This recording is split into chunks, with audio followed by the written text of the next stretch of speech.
What's up, everyone? It's been a minute. I apologize for the time in between these videos, and it's been a whirlwind.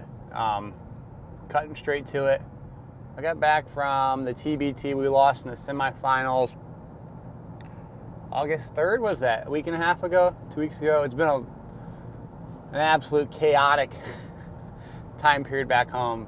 Got sick. Had a horrible flight home from the TBT. Been tired ever since then, but not to complain, just, giving a little insights into my life. But I want to talk about the TBT. And people asked me, did I play? And the quick answer is no. I didn't touch the court one time in the TBT. Was that surprising? Actually, not really. Did I think I could play at that level? And do I think I can play at that level? Yes. Does it make sense that I didn't play? Yes. Is that okay? Yeah, totally fine. So let's just think about it logically. This isn't about making excuses, because the reality is I probably was the worst player on my team. Granted, the guy I sat next to on the bench, who didn't play a ton neither, scored 2,000 points at UAB and is a professional basketball player overseas. So it's not like I'm sitting next to, Joe Schmo on the bench. I am the worst player on a good team. A good team, by the way. I think realistically we could have won the whole thing. We lost in the semifinals. They do a thing which is called the Elam ending. Basically, you play 3.5 quarters and 4 minutes left to go in the fourth quarter. They stop the clock, and the leading team, let's say it's 70 to 68, they add 8 points as a target score. So it's 70 to 68, first team to 78 wins. If it was 80 to 60, first team to 88 wins, right? They add 8 points and you play to a target score. So what does this mean for my playing time? Well, you can't run the clock out. You have to play to a point.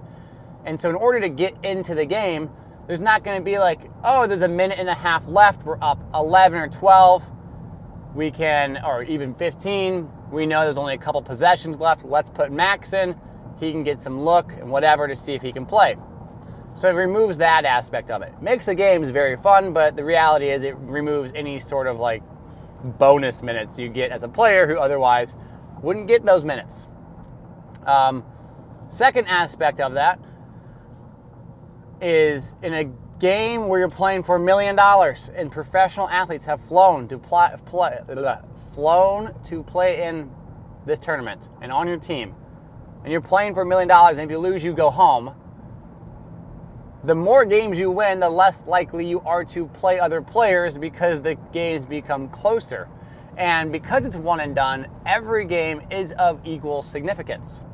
It's not like the games later in the tournament are more significant than the ones earlier on. It's all one and done. You can't take any of the games easy, not off, but take them not as serious as the other ones. They're all significant. So every game that went by, there's a lower probability that I would play, simply because we were now playing better teams. So the only way I was going to get in was with a large lead or a large deficit. And because as we played better and better teams, less likely for me to play. Totally fine. One of my only regrets, I didn't really shoot the basketball as well as I would like to, which is why I'm working on that now. We'll get to that in a second. But I should have been more assertive in practice on the whole. These guys are all professional athletes. No one's going to hand you anything. This is not an endeavor I went to and I was going to be pampered because I have a large following. It's pretty much handled just like a regular person on the team. I went through walkthrough and practice like everyone else. I did all the things that any teammate would do. And like a good teammate, I rooted for my teammates and we wanted to win. So we won, I would have made 60 grand. We just barely lost our semifinal game. Basically a game and a half away from making 60 grand. So yeah, it's a competitive thing. So basically, when you get flown into this situation, we have a 3-day training camp before, but realistically it's like one really intense practice. And I wish I was more assertive in that practice in terms of getting into the drills, not the drills. We had like a 5-on-5 session that lasted very short. I didn't play as much as I wanted to because they had one head coach running the whole thing. You had to sub yourself in and out. I haven't played in 10 years. There are little things about practice etiquette and practice in general, how it's ran, that I not necessarily forgotten, but I'm rusty with. So while I didn't play, and I wish I was more assertive in that opportunity that I could have had, because I did play in another practice and I did fine, you know, played defense, played offense, made a 3, whatever. I got a lot out of being a part of a professional ran team again, professionally ran. We did scouting, we did plays, you put in an offense, you put in a defense, you did coverages, and you're responsible to stay focused for that entire hour and a half, 2 hours of practice. Something I have not done in a long time. So that was really good to experience.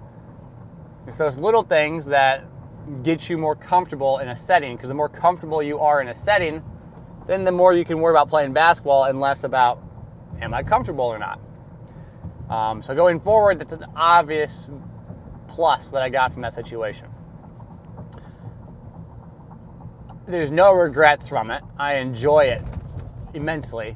And aside from some of the skill aspects you learn from pros, like the small intricacies of basketball, the physicality, the timing of actions, how to actually play the game, what you really learn is these are pros, professionals. They handle it like a job. They don't handle it like a hobby.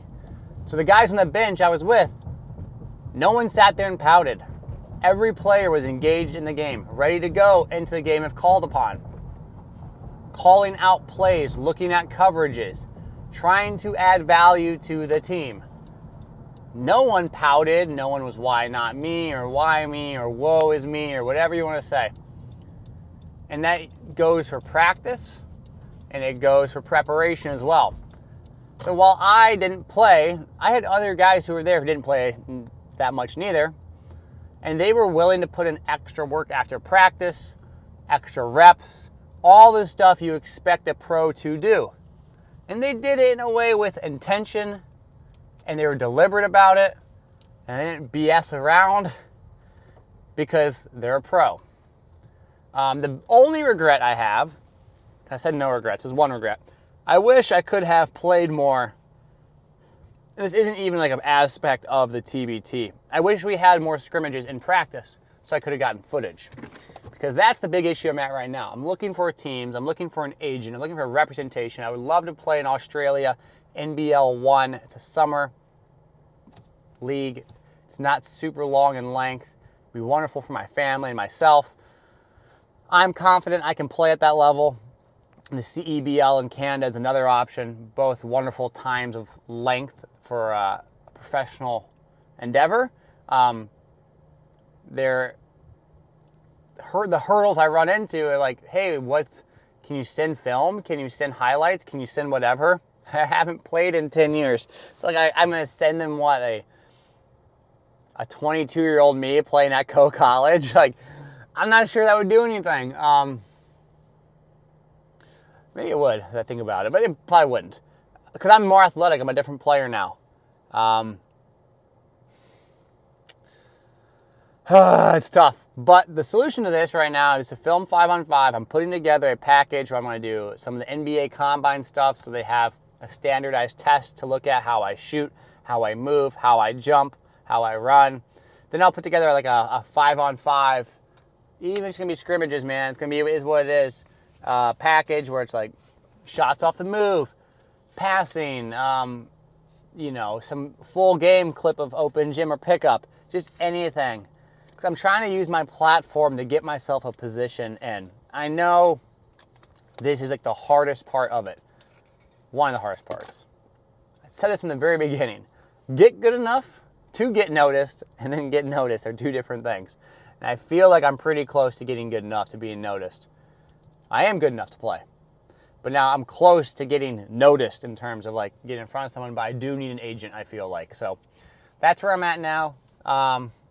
Skill-wise, I want to work a little bit more now with the time period I have off between my next event, which I don't even know when is ball handling based shooting, or shooting off the dribble, shooting off the move. Not ball handling, putting together 9 moves, but being able to when I played, I was always very like a clean-cut player in terms of like 1-2 dribble, pass, shoot, move. I would like to add a little bit of modern day create your own space type stuff. So not a huge bag, as the kids say, but just some moves and counter moves as I adjust my shot pocket, because that's one thing I take away from the TBT. I got to change my shot pocket a bit. So that's where I'm at right now. I'll be posting more of that. I'll talk about that another time. Those are the moves I'm hoping, the plan and process I'm hoping to work on that. The leagues I'm eyeballing are next summer. If that doesn't work, I think this is over. So, but we're going to give it a go. This isn't some BS like, we'll give it 3 months. I'm going to give it a full go to see what I can do. And then I can say I tried and I can be happy with it. If I stop now, I'd be very frustrated because I think I'm the closest I've been. Obviously, I'm not. I really want to give it a full effort because I think there is some more of a push I can make here. So I appreciate you guys. I'm going to put my gum, eat my gum. Do you chew gum? Chew gum? But eat my gum? I don't know. Whatever. Before I head into Costco. Take care.